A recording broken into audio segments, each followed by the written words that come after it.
में कब होंगी। यहां पर पूछ रहा है विपरीत दिशा, जैसे कि घड़ी में कितने बजते हैं, जैसे कि घड़ी में 6 बजते हैं, उस डायरेक्शन को पूछ रहा है। एक दूसरे के विपरीत का मतलब है 180 डिग्री पूछ रहा है। सुनो ध्यान से मेरी बात, अगर आपसे पूछता है 0 डिग्री यानी कब एक साथ होंगी, अगर पूछता है 0 डिग्री यानी कब एक साथ होंगी, तो उसके लिए सीधा सा कॉन्सेप्ट क्या करना होता है, सीधा सा कॉन्सेप्ट ये करना होता है कि प्यारे साथी, सीधा सा कॉन्सेप्ट करना होता है कि प्यारे साथी, कॉन्सेप्ट बस इतना सा है कि पहली वाली वैल्यू को लिख के 60/11 गुणा कर देते हैं। और अगर 180 डिग्री पूछ ले तो 180 डिग्री के लिए पहली वाली वैल्यू में 6 जोड़ने के बाद 60/11 गुणा करते हैं, ये समझ जाओ बस। 0 डिग्री के लिए पहली वैल्यू गुणा 60/11 डायरेक्ट, 180 डिग्री के लिए पहली वाली वैल्यू प्लस 6 गुणा 60/11। तो भैया मैंने क्या कहा, 9 और 6 कितना, 15। अब मैं 15 गुणा 60/11 तो नहीं लिखूंगा, 9 और 6 15, 15 का मतलब होता है 3, 15 का मतलब 3 होता है, और गुणा कर दो 60/11 से। 60/11 मतलब 60 या 180/11 है सर, ये 16 सही 4/11 हो जाएगा। बेटा अब फिलहाल इतना टाइम नहीं है कि मैं आपको ये बताऊं कि ये यहां पे 6 क्यों जोड़ा, क्योंकि जब मैंने टॉपिक पढ़ाया था तो आपको पूरी बात बताई थी कि मैंने यहां 6 क्यों जोड़ा, लेकिन अभी इतना टाइम नहीं है कि मैंने 6 क्यों जोड़ा, इस बात को बताऊं। फिलहाल ये बात समझाओ, 0 डिग्री पर पहली वाली वैल्यू में गुणा 60/11 डायरेक्ट करते हैं, और 180 के लिए पहली वाली वैल्यू में 6 जोड़ने के बाद 60/11 गुणा करते हैं, तो ये 16 सही 4/11 आंसर आ जाएगा। ठीक है, आगे बढ़े। नेक्स्ट क्वेश्चन आज की क्लास का ये रहा आपके सामने।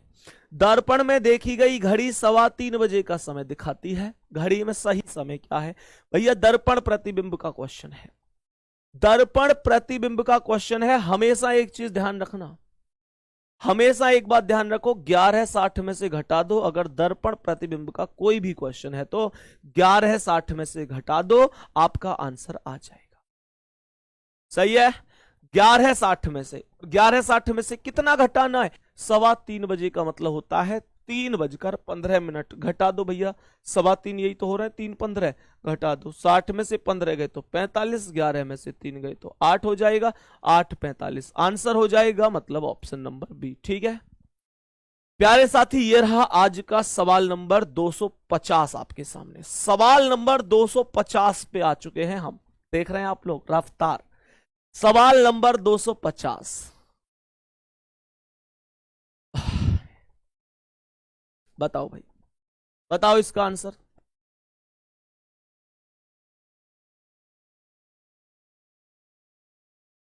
बताओ भाई जल्दी से बता दो आंसर। एक घड़ी 4:30 बजे का समय दिखा रही है, घड़ी में 4:30 कैसे बजते हैं ये बताना। 12, 6, 3, 9, 10, 11, 1, 2, 4, 5,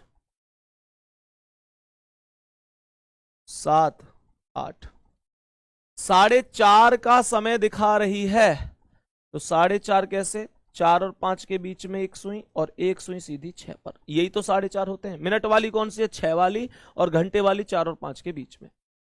यदि मिनट की सुई पूर्व दिशा की ओर है, डायरेक्शन भी लिख लेते हैं भैया, दोनों में आ गया ये, पूर्व, पश्चिम, उत्तर, दक्षिण, उत्तर पूर्व, दक्षिण पूर्व, दक्षिण पश्चिम, उत्तर पश्चिम। कह रहा यदि मिनट की सुई पूर्व दिशा की ओर है, भैया मिनट की सुई वास्तव में कहां है, कोई मुझे कमेंट बॉक्स में बताएगा एक बार कमेंट सेक्शन में कि मिनट की सुई वास्तव में कहां है। मिनट की सुई वास्तव में समय 6 नंबर पे है, और 6 नंबर का मतलब है कि वो दक्षिण में होनी चाहिए, हाँ या ना भाई। 6 नंबर तो नीचे होता है, दक्षिण की तरफ होता है। तो इसका मतलब हो गया दक्षिण में होनी चाहिए। लेकिन क्वेश्चन कह रहा है कि वो इस समय पूर्व में है, तो इसका मतलब दक्षिण से एंटी क्लॉकवाइज घूम के गई है। कितने डिग्री घूम के गई है? 90 डिग्री घूमकर गई है। फिर सवाल कह रहा है कि घंटे की सुई की दिशा क्या होगी?